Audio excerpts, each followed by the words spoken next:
WBJ 2026 mathematics में कौन कौन से चैप्टर इंपॉर्टेंट है, कहाँ से क्वेश्चन सबसे ज्यादा पूछे जाते हैं और कौन सा चैप्टर जिसको आप स्किप नहीं कर सकते हो। तो आज के वीडियो में हम सब कुछ डिस्कस करने वाले हैं। और थोड़ा सा एक चेंजेस भी हुआ है मैथमेटिक्स में, कुछ चैप्टर्स ऐसे भी हैं जिसको पहले नहीं आता था क्वेश्चंस, लेकिन अब उसे काफी ज्यादा क्वेश्चंस पूछे जाते हैं। तो कौन कौन सा चैप्टर है वो भी हम डिस्कस करेंगे। साथ ही साथ जो चैप्टर से मैक्सिमम क्वेश्चंस पूछे जाते हैं वो हम बताने वाले हैं, और लास्ट में दिखाएंगे कैसे कैसे क्वेश्चंस आते हैं, तो वो भी आप लोग को हम बताने वाले हैं। देखो बात करते हैं मैथ्स के लिए। तो मैथ्स में किस तरह से स्ट्रेटेजी होना चाहिए वो आज के वीडियो में आप लोग को फुल स्ट्रेटेजी पता चलेगा, ठीक है। और देखो एग्जाम्स में लगभग एक मंथ से भी कम बचा हुआ है और इसके लिए हम पूरा रेडी कर चुके हैं आप सबको बताने के लिए। तो चलो बात करते हैं। सबसे पहले देख लो कि आपका जो पैटर्न किस तरह से रहता है मैथ्स में। तो मैथ्स में टोटल 75 क्वेश्चंस होते हैं। 75 क्वेश्चंस सभी सेक्शंस मतलब 3 सेक्शंस होते हैं, ठीक है। कैटेगरी 3 को होते हैं जिसमें कि 100 मार्क्स का टोटल मार्क्स होता है 100। और कैटेगरी की बात करें तो first category, second, third, 3 category होता है जिसमें कि अलग अलग क्वेश्चंस का पैटर्न रहते हैं और अलग अलग उसका मार्किंग होता है। तो कैटेगरी 1 में 1 मार्क्स से क्वेश्चन पूछे जाते हैं जिसमें कि सिंगल करेक्ट आंसर होते हैं, और कैटेगरी 2 में 2 मार्क्स से क्वेश्चन पूछे जाते हैं, इसमें भी सिंगल करेक्ट आंसर्स देना चूज करना होते हैं। कैटेगरी 3 में थोड़ा सा चेंजिंग होता है। इसमें क्या होता है कि यहाँ पे मल्टीपल करेक्ट आंसर होते हैं, और ये जो कैटेगरी है इसमें 2 मार्क्स का क्वेश्चंस यहाँ पे मिलता है। और इसके बाद हम बात करते हैं कैटेगरी 1 में थोड़ा सा जो निगेटिव मार्किंग होता है वो 0.25 निगेटिव हो जाता है। कैटेगरी 2 में 0.5 मार्क डिडक्ट हो जाते हैं, एंड कैटेगरी 3 में कोई भी यहाँ पे निगेटिव मार्किंग नहीं होता है। तो कैटेगरी 3 को किस तरह से आप लोग को अटेम्प्ट करना है, क्योंकि जो कैटेगरी 3 होता है यही स्कोर को काफी ज्यादा बढ़ा देता है और काफी स्टूडेंट इसको थोड़ा सा गलती करते हैं। तो हम लास्ट में इसको थोड़ा सा बताएंगे किस तरह से इसको आपका स्ट्रेटेजी होना चाहिए कैटेगरी 3 में मैक्सिमम स्कोर किया जाए, ठीक है। तो चलो सबसे पहले बात करते हैं सबसे इंपॉर्टेंट कौन कौन से चैप्टर से कहाँ से सबसे ज्यादा क्वेश्चन पूछे जाते हैं। तो देख लो, ये है कोऑर्डिनेट ज्योमेट्री, उसके बाद से अलजेब्रा हो गया, नेक्स्ट है यहाँ पे कैलकुलस, कैलकुलस के बाद से 3D और वेक्टर्स, यहाँ पे ज्योमेट्री, नेक्स्ट जो है ट्रिग्नोमेट्री। तो सबसे ज्यादा क्वेश्चंस कहाँ से पूछे जाते हैं और कौन कौन से चैप्टर है, जो कि देख लो यहाँ पे स्ट्रेट लाइन से लगभग 2 से 3 क्वेश्चंस पूछे जाते हैं, सर्कल से 4 से 5 क्वेश्चन, पैराबोला, इलिप्स, हाइपरबोला। तो यहाँ पे हम मान के चलते हैं ना, तो एवरेज मान के चले तो यहाँ से 3 क्वेश्चंस यहाँ से पूछे जाते हैं हर चैप्टर को मान के चले, तो यहाँ पे 15 क्वेश्चंस कोऑर्डिनेट ज्योमेट्री से आने वाले हैं। 15 से प्लस हो सकता है, ठीक है, कम नहीं होगा, 15 से प्लस क्वेश्चंस पूछे जाते हैं। नेक्स्ट यहाँ पे देख लो जो अलजेब्रा हो गया, अलजेब्रा का स्ट्रेटेजी किस तरह से होना चाहिए। जो अलजेब्रा होता है यहाँ पे जो चैप्टर्स पूछे जाते हैं वहाँ पे मैथमेटिक्स एंड डिटरमिनेंट से 3 से 4 सवाल यहाँ पे आते हैं। नेक्स्ट जो है कॉम्प्लेक्स नंबर से 3 से 4, क्वाड्रेटिक इक्वेशन से 4 प्लस क्वेश्चंस आते हैं, सीक्वेंस एंड सीरीज से 3 से 4 सवाल, और बायनोमियल से 3 सवाल। तो यहाँ पे एवरेज मान के चले तो यहाँ पे 4 सभी चैप्टर से क्वेश्चंस पूछे जाएंगे, तो यहाँ से 20 क्वेश्चंस आने वाले हैं, ठीक है। टोटल जो होता है 75 क्वेश्चंस है, तो लगभग यहाँ से देख लो यहाँ पे 15 हो गया और यहाँ पे 20 हो गया, तो 15-20 यहाँ पे 35 क्वेश्चंस हो गए। नेक्स्ट जो है यहाँ पे कैलकुलस, कैलकुलस से भी क्वेश्चंस पूछे जाते हैं, बट यहाँ पे काफी स्टूडेंट जो होते हैं थोड़ा सा कैलकुलेशंस में और थोड़ा सा वीक, ये जो होता है एरिया काफी वीक रहता है। बट इसमें कुछ पैटर्न का क्वेश्चंस होते हैं जो कि कर लेते हो तो आप लोग अच्छा स्कोर कर पाओगे, तो वो पैटर्न भी बताएंगे। तो लिमिट से यहाँ पे 2-3 सवाल पूछे जाते हैं, लिमिट से ही अधिक सवाल पूछे जाते हैं, और आज मतलब पिछले 2 सालों में लिमिट से काफी अधिक सवाल पूछा गया है।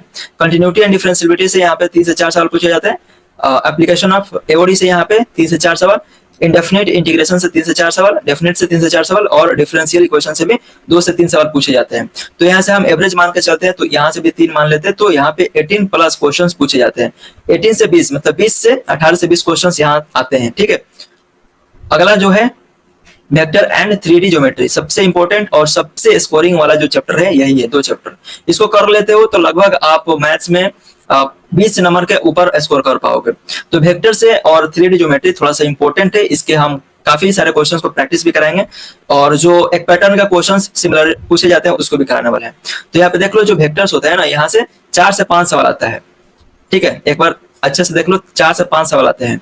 और 3D ज्योमेट्री से होता है यहाँ से भी 5 से 6 सवाल आते हैं। तो ये 2 चैप्टर्स को मिलाकर के लगभग मान के चले ना, तो यहाँ से 13 क्वेश्चंस आ जाएंगे 2 ही चैप्टर से। तो यहाँ पे देख लो 20 हो, यहाँ से हो गया था 20, यहाँ से हो गया 15, यहाँ से हो गया 20, यहाँ से 18, और यहाँ से लगभग 13 क्वेश्चंस। अभी तो बचा हुआ है ट्रिग्नोमेट्री। ट्रिग्नोमेट्री काफी स्टूडेंट जो प्रैक्टिस करते हैं, जो थ्योरी पढ़ते हैं, जो क्लासेस करते हैं, लेकिन जो एग्जाम्स में क्वेश्चन पूछते हैं थोड़ा सा अलग होता है। अलग क्या होता है, जो पढ़ के जाते हैं वो उनको थोड़ा सा भूल जाते हैं और कैलकुलेशंस में गलती कर देते हैं। तो एक पैटर्न का भी इसमें भी एक स्पेसिफिक पैटर्न होता है क्वेश्चंस, उसको करना जरूरी होता है, उससे अलग नहीं पूछता है। तो यहाँ से एक से दो सवाल आता है जो ट्रिग्नोमेट्रिक आइडेंटिटी हो जाता है। यहाँ से एक से दो सवाल प्रॉपर्टी ऑफ ट्रायंगल से, जो कि पिछले साल एक दो सालों में हटा दिया, लेकिन अभी रिसेंटली 24-25 में से क्वेश्चन आ रहे हैं। चैट्स एंड रिलेशन से एक सवाल, एक और दो सवाल आते हैं। मैथमेटिकल रीजनिंग से भी एक सवाल देखने को मिलता है। तो यहाँ से टोटल मान के चले तो 4 चैप्टर है, तो यहाँ से 7 क्वेश्चंस आप लोगों को देखने को मिल जाएगा, 7 से 8 क्वेश्चंस के बीच में आ जाएगा। चलो तो ये सब हम ऐड कर रहे हैं यहाँ से, तो यहाँ से देख लो 15, 20, 18, 13 और यहाँ से 7, 8, तो लगभग मिलाकर के यहाँ से 75 यहाँ से क्वेश्चंस बन गए 75। तो ये सब चैप्टर्स देख लिए। इसके बाद से हम बात करते देखो कैसा क्वेश्चंस पूछता है। तो देख लो यहाँ पे किस तरह से क्वेश्चन पूछा गया, जो कि सर्कल्स का क्वेश्चन है। यहाँ पे टेंजेंट ऑफ सर्कल से यहाँ पे कॉमन टेंजेंट से आ रहा है क्वेश्चन, जो कि यहाँ पे सर्कल का इक्वेशन दे दिया हुआ है और एक सर्कल ये है, एक सर्कल, दो सर्कल का इक्वेशन दिया हुआ, तो बताना कि कितने नंबर ऑफ कॉमन टेंजेंट होंगे। तो यहाँ पे आप ट्राई कर भी सकते हो और बताना कि आपका आंसर क्या है। नेक्स्ट जो क्वेश्चन होता है देख लो यहाँ पे अलजेब्रा से क्वेश्चन पूछा गया। तो एफ ऑफ ये जो पैटर्न होता है इससे काफी सारे क्वेश्चन पूछे जाते हैं। तो देख लो यहाँ से देख लो डेफिनेट इंटीग्रेशन से भी क्वेश्चन आ रहे हैं। इस तरह का देख लो, ये जो वेक्टर से क्वेश्चन है, तो वेक्टर का क्वेश्चन है देख लियो। इसके बाद से यहाँ पे इंडेफिनिट इंटीग्रेशन, फिर से यहाँ पे देख लो, यहाँ पे डेफिनेट इंटीग्रेशन देख रहा है। ट्रिग्नोमेट्री से यहाँ पे क्वेश्चन है और यहाँ से जो मैट्रिक्स एंड डिटर्मिनेंट से यहाँ पे क्वेश्चन आ रहे हैं। तो चलो हमने बताया था कि सबसे जो इम्पोर्टेंट था वो कैटेगरी 3 था। कैटेगरी 3 में क्या करना है, इसमें कोई भी नेगेटिव नहीं है, तो इसको अच्छी तरीके से जितना क्वेश्चन हो सकता है इसमें तुक्का भी लगा लेना, ठीक है। तो ये स्ट्रेटेजी रहेगा मैथ्स के लिए, हमने सब कुछ बता दिया। तो कहाँ से स्टार्ट करना, अब तक प्रिपरेशन किया हो बट रिवीजन करना स्टार्ट कर रहे हो, तो वेक्टर्स एंड 3D ज्योमेट्री को अच्छी तरीके से एक मजबूत टॉपिक बना लो। इसके काफी सारा क्वेश्चन, 13 क्वेश्चन पूछ रहा है। तो मैथ्स में लगभग 100 में से लगभग आप लोग 40 मार्क्स कर देते हो स्कोर, तो अच्छा माना जाएगा। बट जादवपुर यूनिवर्सिटी चाहिए तो 40 मार्क्स से काम नहीं चलेगा। यहाँ पे लगभग आपको 60 से 70 नंबर स्कोर करना पड़ेगा, ठीक है। और इतना हो जाते हैं, अच्छे से अभी पढ़ोगे तो हो जाएंगे 60 से 70 मार्क्स। तो कौन कौन सा हमने चैप्टर इंपॉर्टेंट है बता दिया, ठीक है। अभी भी आपका जो प्रिपरेशन है कैसा चल रहा है बता देना कमेंट में। बाकी हम जो चैप्टर्स जो अभी कराने वाले हैं वो है वेक्टर्स अलजेब्रा का, ठीक है। वेक्टर्स अलजेब्रा हम नेक्स्ट जो मेरा वीडियो होने वाला है इसमें जो इंपॉर्टेंट क्वेश्चन है प्रीवियस ईयर वो कराएंगे, प्लस स्पेसिफिक थ्योरी वो कराने वाले हैं।